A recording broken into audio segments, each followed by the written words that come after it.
Hey, what's up, everybody? Welcome back to the Hope Shot Live.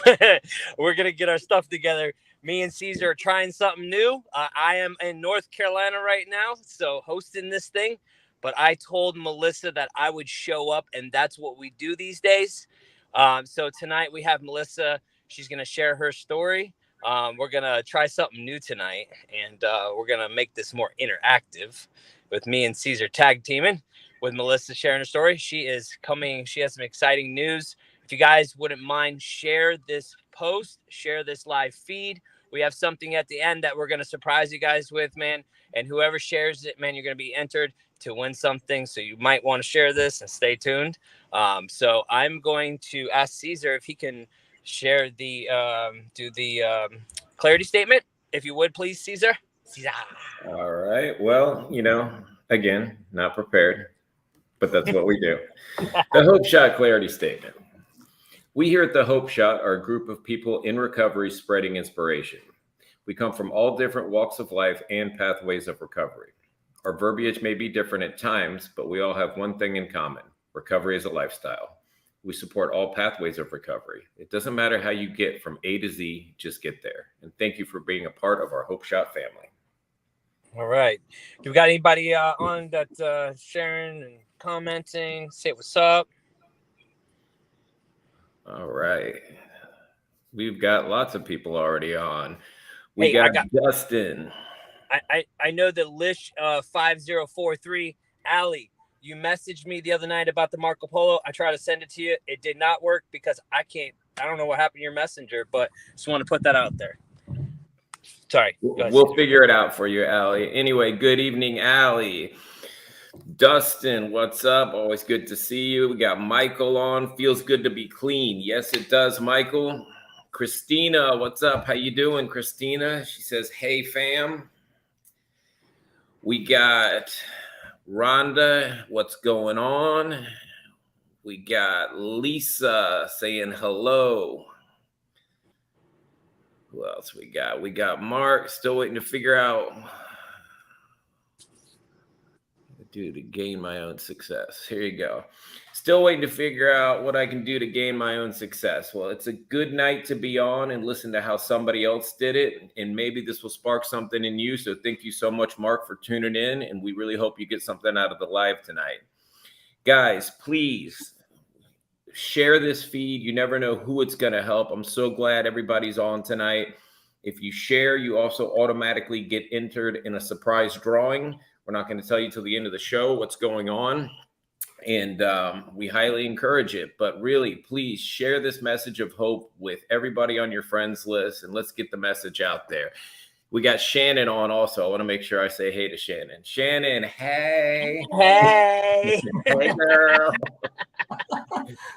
Oh, we got Chakra Khan too. Yo, hey, what's Kelly. up, Chakra Khan? All right, so let's kick it in here. And, since you brought Melissa in, I will let you do her intro, and then we'll turn it into the conversation after that. All right. Sounds woo, this scared me, bro. I'm getting good at this, bro. I got mad skills. All right. So, since we started doing these lives, man, we always want people to be a part, We put it out there a couple months ago, man. We put out there in a form for people to sign up. And I don't know if Melissa found us through that, but she found us. I don't know how she found us, but the internet is strong, man, and you can find people. Like, literally, you can find them. And she found us through the internet, and found our page, which is really cool. And guess what? It might have happened because you guys share it, That's why sharing is important. Sharing is caring, and we need y'all to hit that share button because she found us, and somebody like her is gonna find us too, And we're just gonna keep spreading this thing like wildfire, What's up, Colleen? So she reached out to us. I reached back out to her, and she is coming out with something really cool, man. And it's something that we all share a common interest in is recovery as a lifestyle. It changed our lives. It changed our families. It changed ripple effect around our whole life, and that's something that we have in common. And we just hit it off because of that right there, So I asked her to come on, and she agreed to come on and share her story. So we're gonna do a little interactive. But so Melissa, you want to start it off tonight? Yeah, I'll tell a little bit about myself. I don't want to give too much away because I did write a book about my story. And when did it come out? My book, I'm Sober, So Now What? A Journey of Hope and Healing, came out today. Yes. Oh, yes. Congratulations. Today. Thank you. It has been a long, rewarding journey, and I'm super proud and very excited and grateful to be here. And I love, we talked about it a little bit before, I love how everything lined up. It wasn't supposed to launch today. Getting to be on here for this opportunity was kind of like, I mean, we didn't have a lot of notice. It just lined up. So to get to be here on one of the most important days, I feel, in my sobriety thus far, and share it with all of you. It goes back to when I was first getting sober, and I heard, you will never have to feel alone again. This is it. I have a new family. I have a community. It's worldwide. This is amazing. And I can't wait to share my story with everybody through my book. And I don't know, talk about some of the things that I've learned. You had somebody come on and comment when we first got started. They're trying to figure this thing out. We're all trying to figure this thing out. There's not one path. There's not one way. I believe that everybody's going to find their own way through it. The common denominator is our unity, though, and it is so important. So I'm just glad to be here. We are super happy to have you. So thank you. So I'm be conversational, so I'm just going to put that out there. However you want to do it, you kick off with whatever part of the story you want to, and when you need us, just nod. Okay, I'll do this.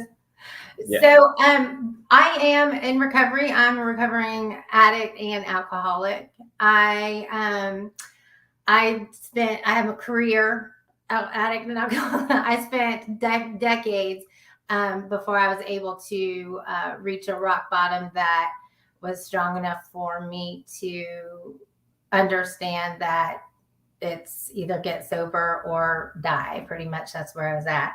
But I used to be embarrassed about, I would go to meetings and stuff. I used to be embarrassed that, I don't know, I always had it made up in my head that an addict or an alcoholic that really needs help has to be, I don't know, they had to have had like this hard life. They had to have all this stuff. I didn't understand that we all have our own stories and our emotional stability, things that have happened to us along the way, and our choices and the circumstances from those choices are what led us to where we are. And so mine started off, I grew up in a really pretty normal middle-class family, right? I mean, I talk about this in the book. There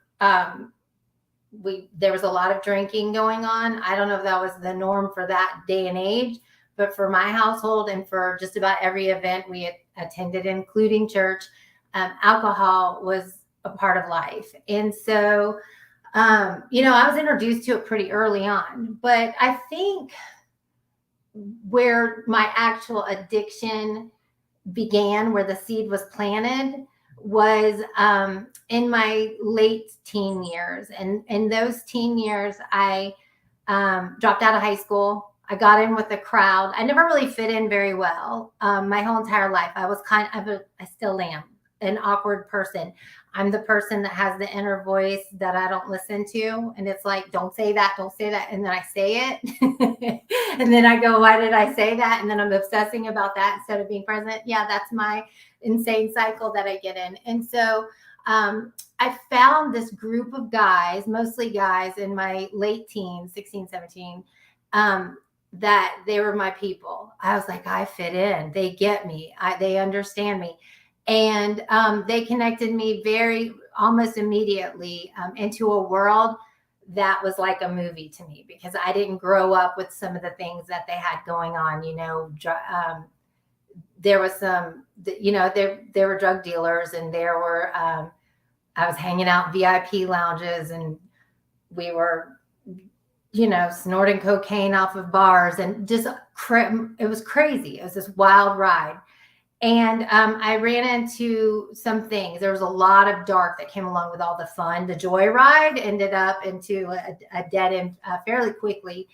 And I want to say it's in my book. I don't get into great detail, but I tell you enough about what planted the seed for the guilt and shame that I carried with myself over the next 2 decades, maybe 3 decades of my life. So those events blossomed into my next step. I was kind of on a 4-year cycle. And so what I mean by that is I would build myself up. I would get in a relationship, get married, maybe just engaged, have some kids in or out of marriage, get a new job, always in the same industries, but I would transplant and move and kind of get a fresh start, get a new house. I would just up and move and leave everything behind me. And then I would start, and then I would go. And then my past would start catching up with me, and I would plateau, and then I would hit a wall, and then I would bottom. So that happened. That cycle, 4 to 6 year, 4-year cycle really happened over and over and over for decades. And then at some point, as I'm chasing this instant gratification, we all know about the chase. I bottomed out and I couldn't get back up. I was tired. I was on my, I'd been engaged 8 times. That's a lot of engagement rings.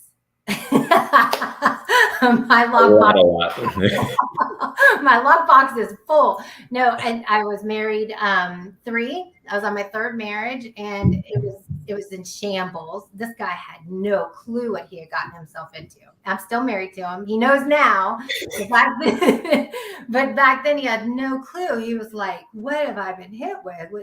She's a monster. And there were kids involved. And I was dragging them through all of those cycles and messes with me, and any family members and friends that I was cycling through, they were along for the ride, and they were tired of it. They had all started talking to each other. What are we doing this for? We're not enabling her anymore. We got to cut this girl. She's hopeless. Let her go. And I did. I went to a rehab. I went to a recovery center. I tried outpatient, and I'm like all or nothing. I'm pretty black and white in my recovery, and I need some strong. I can't manage it by myself. I needed a second chance program, like the DUI court program I was in. I talk about that too. But I went to this outpatient therapy. It didn't work out. It led me to an inpatient treatment facility. It was only a 30-day facility, but I was there for like 56 days. And I was begging, please don't send me home. I'm going to die. If you send me home, I won't be able to make it. And they did send me home because my insurance ran out, and it was time for me to go home and face sobriety. I just wasn't ready. And within 24 hours of being home, on the way to an AA meeting, I was parked in a liquor store parking lot, downing airplane bottles of vodka and popping pills. So pills that I had obtained from the rehab facility, which is interesting. I went in for alcohol and Xanax addiction, and I came out with a lot of access to other things. And I think it's important. I talk about that in my book. I think it's important for people to know, this is a side note, when you are going through treatment or you are figuring out what your plan of action is going to be, investigate stuff. There's way too many opportunities this day and age to research stuff and figure out what's going to work for you, because there are places out there that are mills and they just cycle people through, and it may not be the best match for you. So I got my hands on some really good stuff, and I relapsed in the parking lot of the liquor store and returned back home and tried to take my own life. And I wasn't looking for attention. I wasn't crying out for help. I went to die because I couldn't do it anymore. I was just tired. And I was tired of hurting the people that I loved. I couldn't understand how to make it stop. And I mean, it was such a heavy weight on me. I really, in the morning, I couldn't even breathe when I would wake up. It was everything I could do just to take breaths. It was that dark. And then nobody around me really understood it. They really just didn't. Nobody was at that place that I was at. And so, fortunately, I believe I had a divine intervention. And the way that I planned it out backfired. My husband, who was supposed to have left town, forgot something and came home, and I smoked like a chimney, and I never did it in the house. He doesn't smoke, he doesn't drink. So I would go out back, but I was going to die. So I didn't really care where I was smoking. I was smoking them back to back as I was trying to exit the earth. And when he came home, he could smell it. And so he came down and he found me. And then from there, I was off to a long-term, extensive dual diagnosis treatment facility. And that started the journey that I'm on right now, which in November, it'll be 9 years sober. Congratulations. Yeah, thank you. Awesome. Thank you. But it was, it's been hard. It's been really tough, because when you go your whole entire life, an addict and an alcoholic, and making choices that, I mean, I can't believe I talk about it in the book. There's going to be people clutching their pearls at the grocery store. They're going to go, we let our kid go to that lady's house.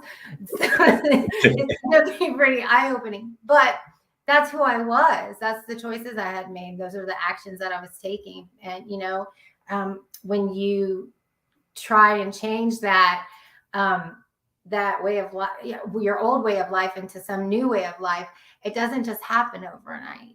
It doesn't. And so it's been a long time. And I would say, honestly, this writing journey, writing this book, all the treatment, all the counseling, all the 12-step programs, all of my spiritual journeys through reconnecting with my religion, that I'm Catholic. I was a Catholic growing up, and I lost all of that. I turned my back on it. And so now I work at a church. Like, they let me in.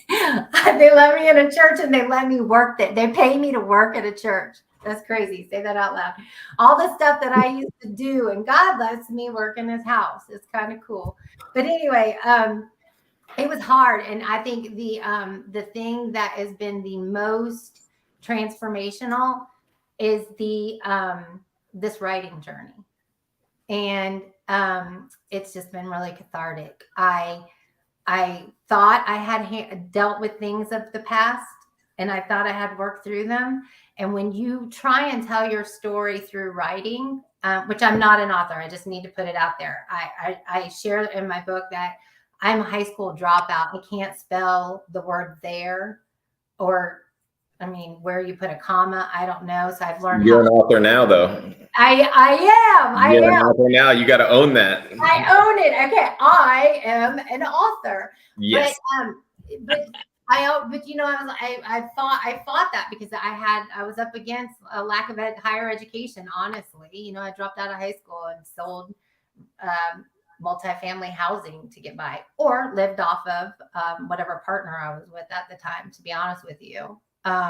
So anyway, the writing journey had me revisit a lot of stuff from my past, and I really dug deep. I went to a place within me that I didn't know existed, in order to share with the rest of the world my truth. So the purpose for that was driven because I know that there are people out there that are going to be able to identify with my story. I feel it in every fiber of my being, and it's embarrassing to share, and it's hard. And like I mentioned, I'm awkward, and I'm very shy. I do a good job putting on a show that I'm not. I joke around and do stuff, but inside, I'm very insecure. So this has been a lot of growth for me to move through it, but it's for my brothers and sisters in sobriety, or that maybe aren't in sobriety and are curious. Or really, it's also written for the loved ones of the addict. It's not just to the addict.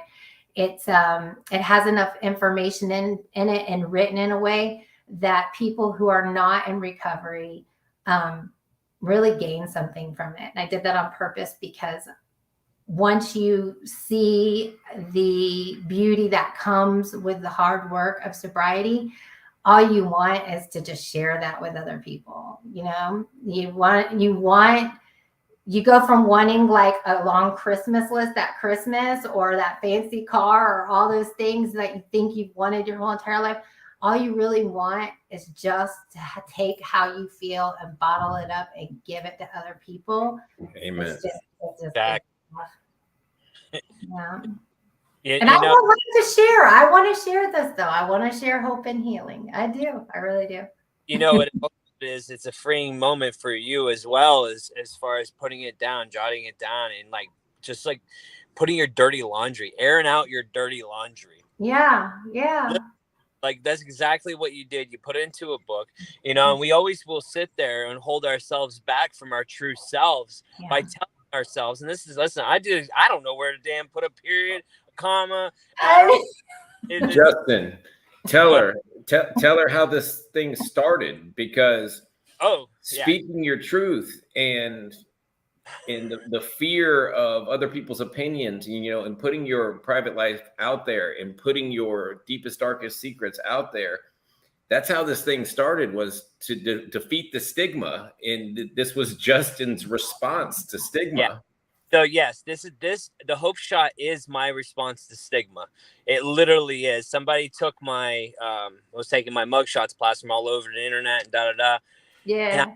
And listen, I had so much shame and guilt from that dude, that guy, because I do have nasty, ugly, 130-pound Smeagol looking dude from Lord of the Rings out there. You have it. And people find him. And listen, he took that and put it out. Oh my God, they found me out. People found me out, you know. Yeah. I had so much shame and guilt from that dude. Like I was still living that guy's truth. You know what I mean? And like, instead of embracing that guy and putting to where I am and who I am today, I didn't embrace it. So technically it was a freeing moment for me too, because I took that and I started sharing online. And this is why the Hope Shot was created, was from it. You know what I mean? And it found me freedom as well. Like, I mean, it's definitely not like, you know, it's not like I'm totally free, you know, like, Yeah. you know, but it's helped me tremendously. Just like you writing that book, like, you know, like like I said, we'll set ourselves up for failure. Oh, I'm stupid. Oh, I don't know how to put a comma and blah, blah, blah. And we'll never reach who we're supposed to be if we put ourselves in a box. Yeah. I don't know how to spell. I never went to high school, blah, blah, blah. I always said I was never good at writing, or never knew how to do anything with spelling. But that was one of my, I freaking did better on dang spelling and language arts than I did anything else. You know, when I just took my GED. So like, and I think you and I both. Good for us. Yeah. Right? Yeah. Look, we got Justin has the Hope Shot. You just released a book. I've got 2 college degrees. What have I done? See, like it just worked out. Hey, you're in control. You're in control of the stuff tonight, aren't you? Yeah. I mean, I can do this if I want. You do that. You're in control. See? Kind of a big deal. I have to be honest with you guys. I don't mean to get like all sappy or whatever, but I really, when you started talking, Justin, I just teared up because, I mean, what you're saying is essentially the Hope Shot in my book helped us embrace our true selves. And in order to love others, we have to love ourselves. We have to. There's no way to truly love others if we don't love ourselves. And so the process of us doing this and being of service for other people is drawing ourselves closer to ourselves through the process. It's gorgeous. But the fact that it's called the Hope Shot, my book is a journey of hope and healing, and it lined up the way it did. I got goosebumps when you were talking, because I was like, I know my higher power is in control of that. Like I would say as I was writing, I'm not an author, all that stuff you said, I don't know what I'm doing. And an editor would walk through the door and go, I edit books. I happen to have 6 months free. I don't know what I should do with myself. And I'd be like, do you want to be an editor for my book? I would say, oh, I have to get cover art for the book. I don't know any artists. I don't hang out with artistic people. I wish I did. I just don't. And an artist bumps into me and says, "Oh, yeah, you can commission me. I read the story and I totally identify with it. It's gorgeous. I'll paint." He painted the picture for the cover art. He's a talented artist. That's amazing. And I know. And then every step of the way, it was like, oh, nobody's going to publish an unknown. I mean, I'm not going to lie. I got like, I counted them, 162 rejection letters from publishers and agents. My book was too small. Nobody wants to talk about addiction, or only reality show stars and movie stars are allowed to talk about their sobriety, not just normal people that work at a church. That's boring. I got all the whatevers, but a publisher said, I have a personal connection to this. I think that this is going to be great. I'll take you on. How am I? Then I say, okay, here's a book. I'm ready to launch. How am I going to get the word out? I don't know social media other than what my teenagers are showing me. And then I link up with Justin and Caesar, and they're like, oh, come over to the Hope Shop. We got lots of viewers. I would love to hear your story. That is as long as you're doing the next right thing, whether you're walking it blindly no fear. If you're going in and you're going, okay, God, I have no idea what I'm doing, but I think I hear you correctly. I'm going to give this a try. Stuff falls into place. It's overwhelming. It leaves me in awe daily. When you just get out of God's way and let him do his job. Really? His will, not mine. It's all laid out there, and we're like, I think I'll take a left, even though the path is that way. I'm gonna just hold on. I'm gonna take the reins. I'm just gonna see what that one's about. Yeah. Well, we'd be like, but. I do want to say a few things that I really identified with that you talked about already. I'm sorry, Justin. I'm trying to maestro. I know it's probably you're doing good, Caesar. Eating your core of control issues right now. I am not. I'm in North Carolina. But North Carolina. You were talking about that awkward, and we throw around the term authentically awkward today because we can be our authentic, awkward selves. Where it was such a hindrance before, we were so awkward and so afraid of what we were going to say or the goofy thing that was going to come out that we numbed it. And today we have the freedom to be the authentically awkward weirdos that we actually are. We can live it out loud. We're not causing any harm. And then another thing that you mentioned was, you've been one way for so long. And you're going on 9 years. I just hit 8 years of a new life. And when somebody goes, oh, it just looks so easy. I'm like, easy. I've got 27 years of experience I'll put my terms on it, of scumbaggery. That's what I know how to do really well. And that is my go-to, is numbing and scumbaggery. I've got 8 years of experience at being a good guy and living altruistically. So if I've ever portrayed that it's easy, please let me reframe that and say it is not easy. It takes practice every day, and I have to lean on my support network, and I have to lean on my higher power. Yeah. And I have to restart the day a lot of days. All the time. Restart daily. You have to do it daily. Listen, everybody sees just what's on Facebook. You know what I mean? Like, everybody sees stuff. Everybody sees, because man, there's struggles, bro. And sometimes it doesn't even come out the closet, it's staying in the closet, and work through it. You work through the hard times, you work through the difficult, you work through the no's, you work through it's too small, you work through but you have a dream and you want that dream to come to life. And that's why it's important. Just keep moving forward and don't take those no's. You know what I mean? Because somebody's going to give you an opportunity. And that's when the magic happens, and if you stop, imagine, you'll never get where you need to be. I've had so many no's in my life, and that's why I'm like, you know what? I just know anything I do, it always works out as long as I don't get in my own freaking way. And I want to say this real quick to anybody that's watching right now. If you don't know, Melissa just came out with a book. It came out today. If you want to show the cover, it is called I'm Sober, So Now What? It's a journey of hope and healing, and we are going to be giving away, she is going to be giving away 3 signed copies. Since it's fresh Boom. out today, she's fresh on the Hope Shot. And if you guys share this and put in the comments that you shared it, that's how you enter to win. And There's then a we're gonna be bunch. picking. There's a bunch of shared. I like Shared. Yeah, keep sharing. Share. Share.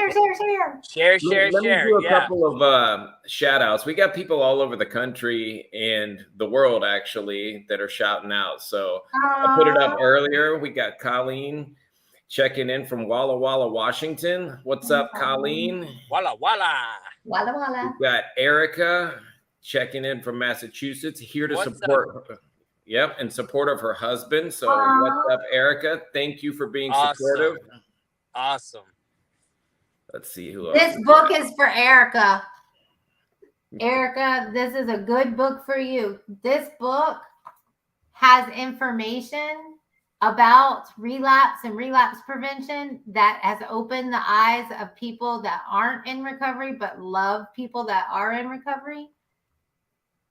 It's for you. You got to check it out. It's for you. We got Verna, Berryville, Arkansas. What's up, Verna? You got James, Elizabeth, West Virginia. What's up, James? We got Pat, shared from Oakland, California. Thank you so much, Pat. And let's see. That's about it for shouting out the states. Thank you guys so much. There's so many people in here. Oh, one more. We got Chicago in the house. And 10 years. Woo! Beautiful. Yeah. Woo! Decade, yo. I can count. That's a decade. Oh, look at this. Summer, 19 months. Good job, Awesome summer. Man, they just keep coming. When I start reading them off, they start bouncing off again. Do it. Brandy, Star, Idaho. What's up, Brandy? We got West Sacramento. What's up, Teresa? We got Echo in Idaho. What's up, Echo? Thank you for checking in. Man, there's so many. Oh, Patty Puig, Villa Rica, Georgia. That's my people. Oh, your people are on. What's up, peoples? Hey, people. That's Villa Rica, Georgia. How you doing, Hart? Villa Rica. Thank you for checking in, Patty.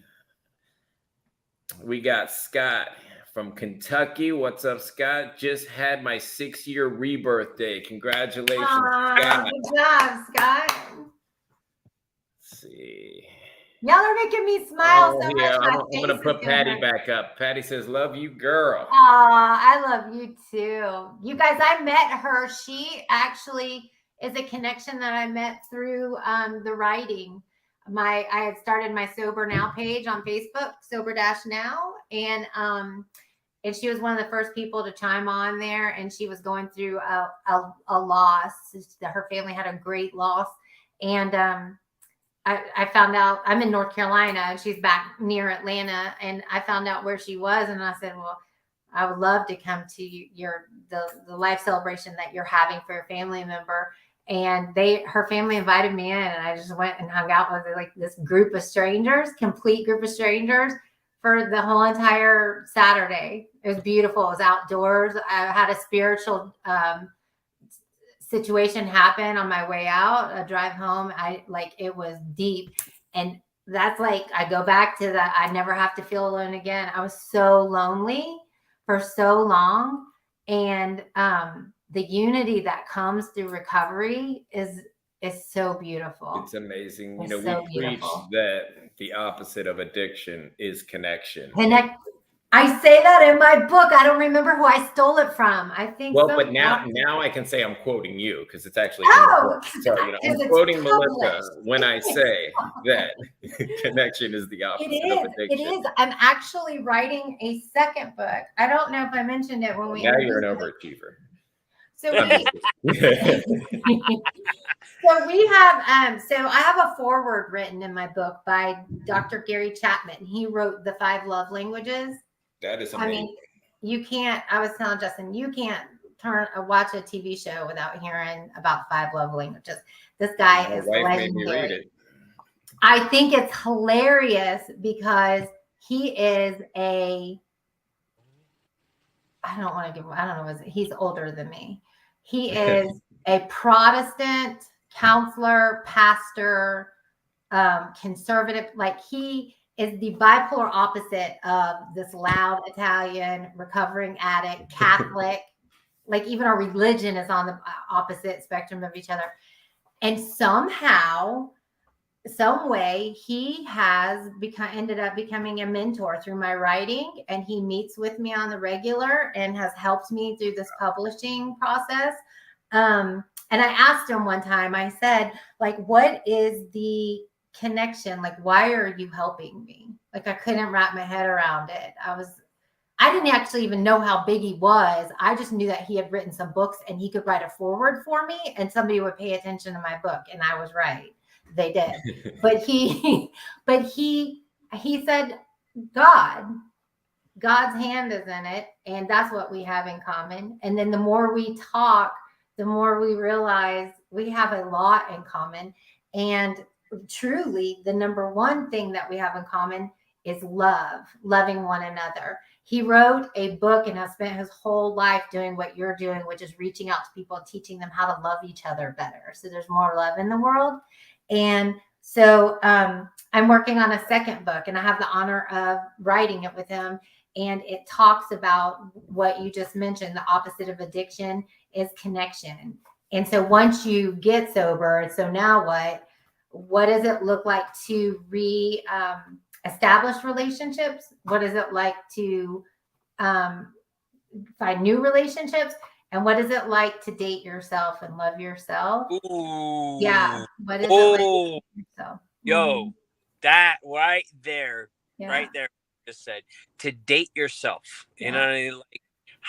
Like to sit with yourself. Like Yeah. that is probably one of the hardest things. Listen, I still sometimes can't even. I wouldn't have dated myself. I wouldn't. Yeah, I would I wouldn't definitely date myself now. I'm a pain in the butt. I don't like to either. I'd much rather hang out and talk to other people than take myself on a date, but you have to. It's Yes. and that connection, you hit the nail on the head. And I just love that you mentioned that the opposite of addiction is connection, because it is what can fuel you and carry you through the one day at a time that we stress so much about. One day at a time, progress, not perfection. We have all of those mantras, right? Everybody says them. I know I do. But if you can stay connected with anybody, somebody, you can't physically get to meetings. Look at the Hope Shot. You can't. I talk in my book, the way that I write it is as if I'm talking to you, because I want somebody who's sitting there alone, feeling lost and broken, to be my friend. I want a friend. And so I talk as you're reading it. I'm asking you questions like, that sounds crazy, right? Right. Well, you and I are in this together because you're on page 32. So keep with me. Like, there's ways to find connection until you can build more and more of a community. And it's very important. I'm going to make you say the name of your book probably 2 or 3 more times, because people that are coming on late. So please give us one more time the name of your book so that they can keep looking. Look how proud I am. My face hurts from today. It's like pulling teeth getting you to say it, right? Listen, yesterday, I couldn't wait for the sun to go down. My mentor, I texted her and she goes, I'm going to give you a chance to rephrase, think about what you just texted me and start off with this sentence. Although I had some barriers today, I'm grateful for, and she led me into a list of gratitude. And so I went, I'm grateful for my fuzzy puppies, and I'm grateful for my air conditioned house. I went down the list. And then at the end, of course, she's also my boss. So I have to make sure that I'm acting right, like double time. I'm like, I'm grateful that you made me write this gratitude list. Anyway, yeah. So anyway, it's, I'm sober, so now what? A journey of hope and healing. I can't get this backwards. There you It's go. perfect.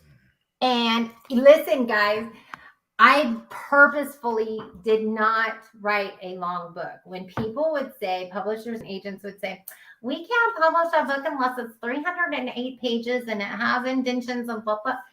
I said, then I'll write you 4 books. Yeah, I'll write 4. And right now I have the first of the 4 series. So go ahead and publish it, and you can expect 3 more. Deal? They don't know our squirrel brains like that. They Yeah. don't know us. Like, give us something short and to the point, because if it's 300 pages, I ain't touching I'm it. going to get through I ain't 82 of those pages, and it's going to take me a month. Forget it. Listen, I ain't touching it. If it's thicker than what your book is, I ain't touching it, man. Because I get so bored so quick, you know, with books. It just looks like a daunting task when it comes to a thick book. But you know doesn't this look like you're having a crap day and you feel alone and nobody wants to talk to you because you're acting out instead of doing the next right thing? So you go in your room and put yourself in a corner and you grab a book and you open the page and there's your friend Melissa, and she's talking to you, and you don't got to break your eyeballs trying to read the words. Oh, it's man, nice big font. It's easy peasy, lemon squeezy. So I did that on purpose, and I do intend to write several more. So you can pick. You can go, no, I don't really care what happens on this journey in hope and healing. I need a little love. So we're going to talk about love, or we're going to talk about what it looks like when you lose your children and your loved ones or your significant other, and you want them back or you don't want them back. Or we're going to talk about what it looks like to try and get reacclimated into the work world. What does that look like? So I'm going to write a big, thick book like they wanted me to, but I'm going to do it the recovery way. And you're going to be stuck with us, because these are all topics that we talk about regularly. We're trying to help our community. I mean, literally what you said, I'm sober, so now what? That is a question, because you've got people with felonies and records. All right, so I put everything down. So now what? Yeah. So now what? So how do I might have my act put together right now, but let me tell you, I know what a jail cell looks like, and I was in and out. I know prison. I know this. I was in the system. It's going to be a book. We're going to talk about what that looks like. Through the RCO, we're trying to help people with the reentry, with that gap, the gap between, okay, I'm leaving rehab, but I kind of don't know what to do, so there's a gap in the services. Maybe you're not going straight into a halfway house. Maybe you've never gotten a bank account, basic life skills. I needed those. I had a kind mentor that literally answered every question. And at the time I called them dumb questions, but they're not dumb questions. I didn't know how to life. I didn't know how to do the basic things because I never did them. Yeah. And it would be easier if those things were taught freely, like money management, writing a resume, just simple little things. Where can I find safe housing? Who's going to let me into an apartment complex? I have this whole long record, and we try to put all the resources together to be able to make it easier for people that are in early recovery to hold on to their recovery and not have to focus so hard on what do I do next? Yeah. Right. No, really. And I do talk about some of what mine looked like, what it looked like inside of rehab, and what did they mean by that. It's a thin book on purpose, right? So I couldn't get into those details, but in different books, that is my game plan, is to talk about that stuff. And actually, my first sponsor, she was a thug. I mean, she was the best thing that ever happened to me. She was,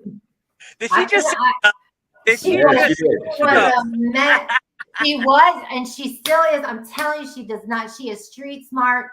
I needed somebody that could call me on my crap, and she did. And she knew. She was always one step ahead of me. And she is, she's back in Atlanta, so I stay in touch with her. But she is, she's writing a book. She is very active in the reentry community. She had a lot of time in prison. So, and I think she had more than one stint. So I think she understands the having to go back to what was normal, kind of like I talked about at the beginning of this, right?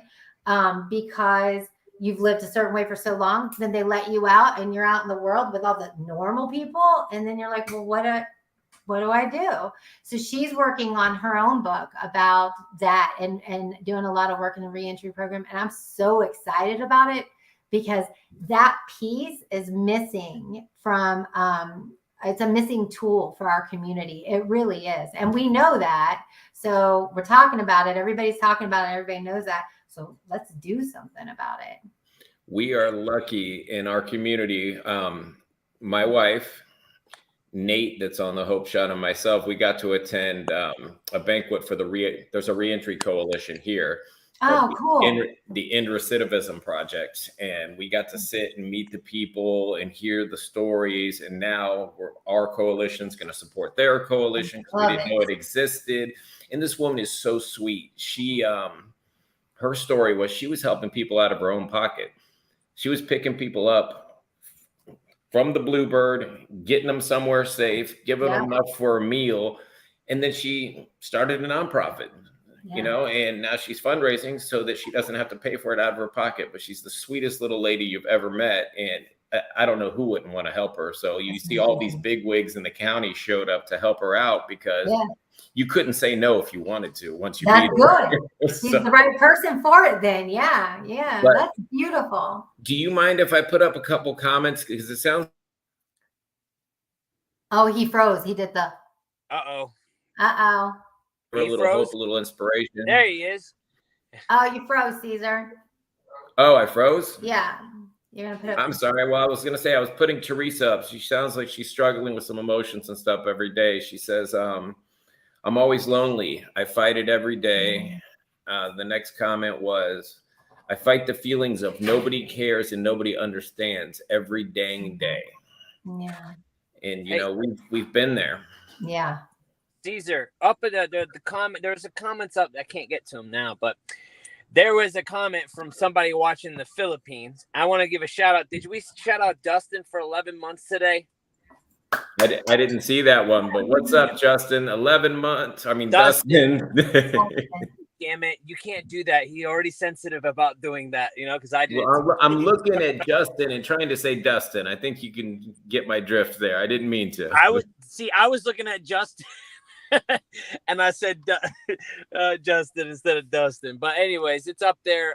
The comments. There's somebody watching from the Philippines, somebody watching from Australia. That's connection right there. That's connection. That's connection. Worldwide unity is a beautiful thing. Wait, what was the name of the girl that said she's struggling with loneliness? Teresa, let me tell you something.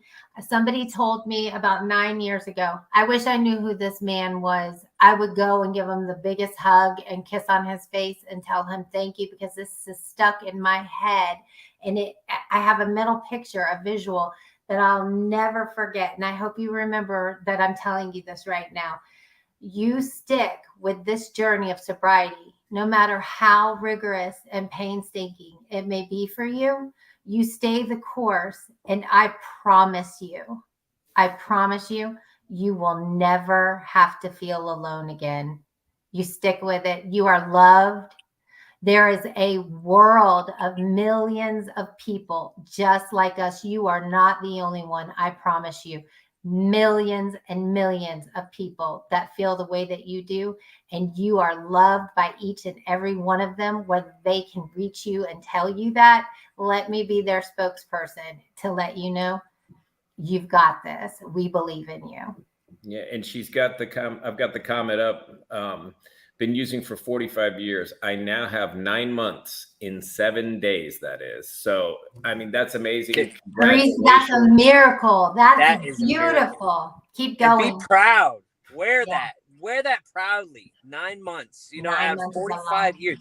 That's a miracle right there. Like, you can't. Miracle.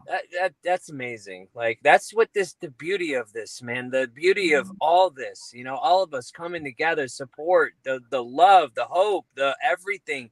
It's so strong, man. It's strength in numbers too. Like, you know, we've had a consistent about 40, 50 people on here watching. And it's just been awe. I'm in awe by all this, man. And this wasn't supposed to happen. Justin, you didn't want to be here. Aren't you glad you logged on? Justin said, I'm going to be in North Carolina. I was like, no, you're not. I know, but listen, we show up when we say we are. We're going to do what we say we're going to do. And that's just, I'm a man of my word these days. And that wasn't Justin, you know, 4 years ago. Yeah. So was now was it Dustin? Huh?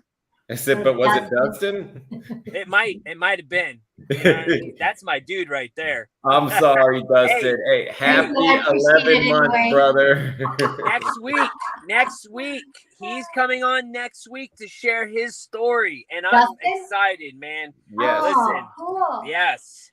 They got a whole week to practice your name, Dustin.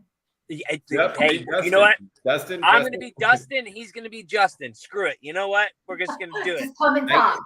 We're going to be at Ocala Recovery Fest this weekend, and I get to see him this weekend too.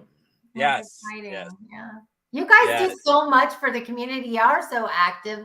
I got really excited when I started scrolling down and checking out your page. I wanted to get to know y'all a little bit more. And I see some of the stuff that you do. I was watching some of the lives, and you used the word powerful, Justin, but it really is. It's inspiring. And I'm just feel extremely grateful to be spending this hour talking to y'all, and anybody that you have on here that, you know, y'all have built a relationship with. Thank you so much for giving me the time of day to talk about a little bit of what it is that I'm doing on my journey. Well, tell me, has this been fun for you? Yeah, I'm having a good time. I'm glad that y'all didn't make me do the thing where you go, my name is Melissa and I'm an alcoholic and I got in bad trouble. Like, I can't do got it. in bad trouble. I got in bad trouble. Now I'm not in trouble.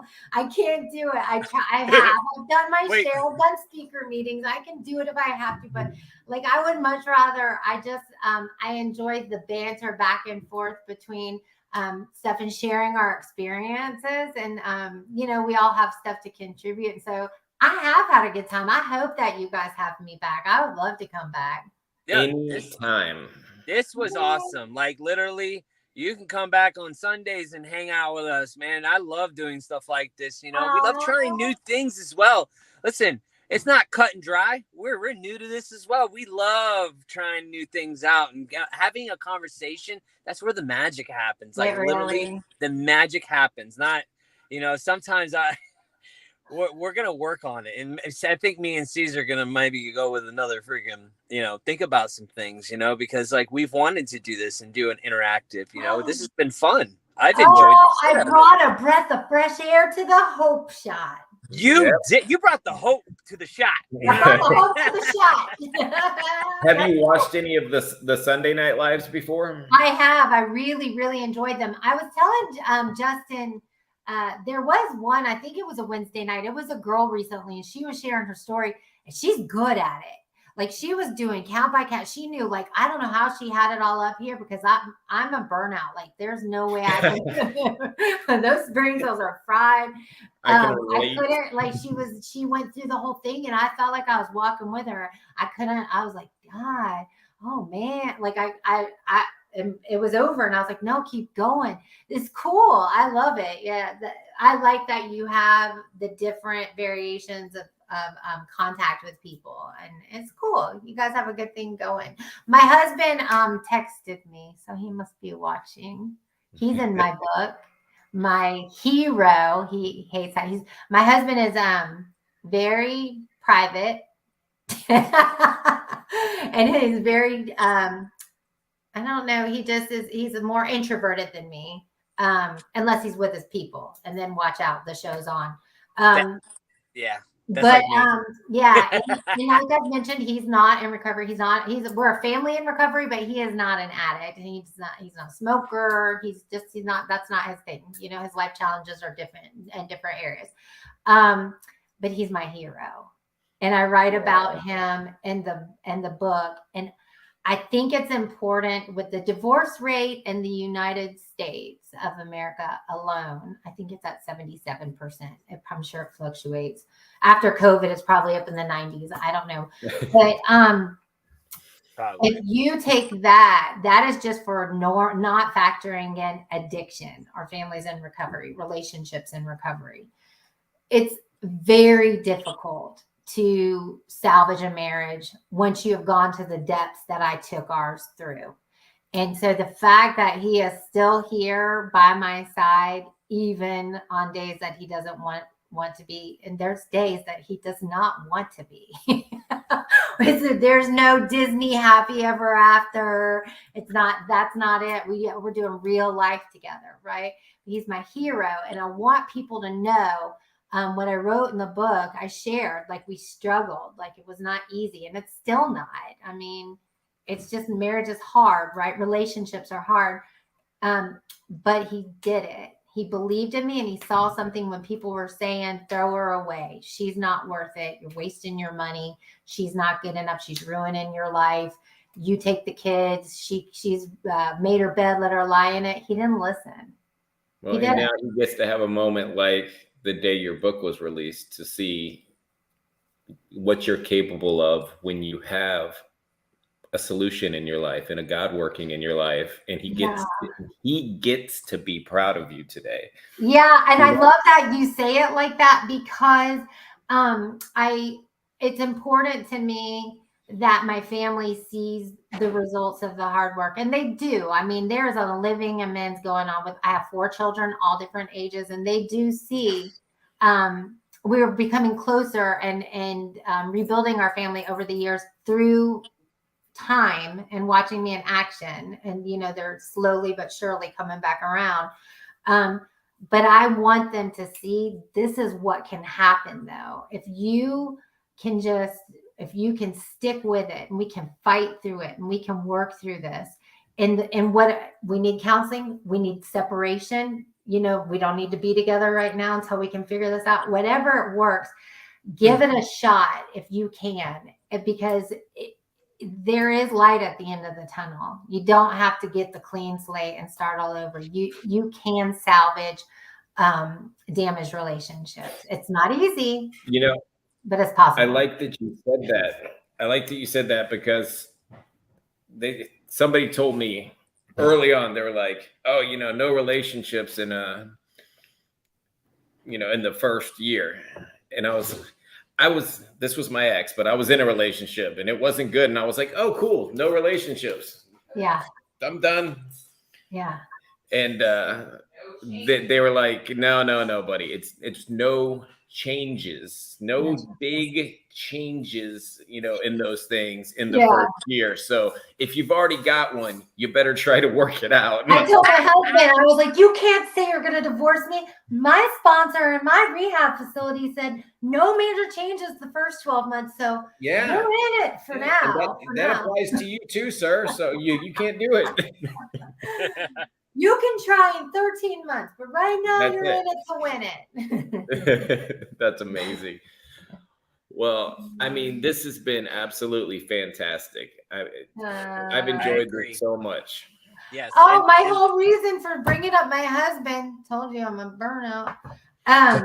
He texted me and said, tell them where to get the book. Well, I put one of the comments up if I can find it again, but you tell us, and the people in the comments have already found it on Amazon. Oh, thank you. I'm about to do a touchdown dance. $12.95. Oh, that's so cool. You can find it on Amazon. You just put in I'm sober, so now what? You can find it on my publisher's website, which is lighthousechristianpublishing.com. You can find it on iTunes. You can find it on Kindle. You can any Barnes and Noble, anywhere that they typically sell a book, we're going to have the book available for you to buy. Awesome. That is amazing. Oh, and I want to let me add, I am working on the audiobook.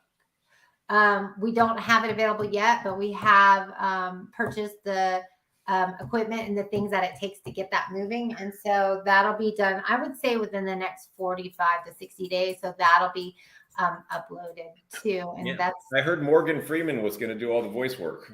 But actually, I was like, well, I can do it. It's my story, but I sound like Fran Drescher sometimes. So it's not very. I've smoked for a lot of years, so I'll be like, this is Melissa.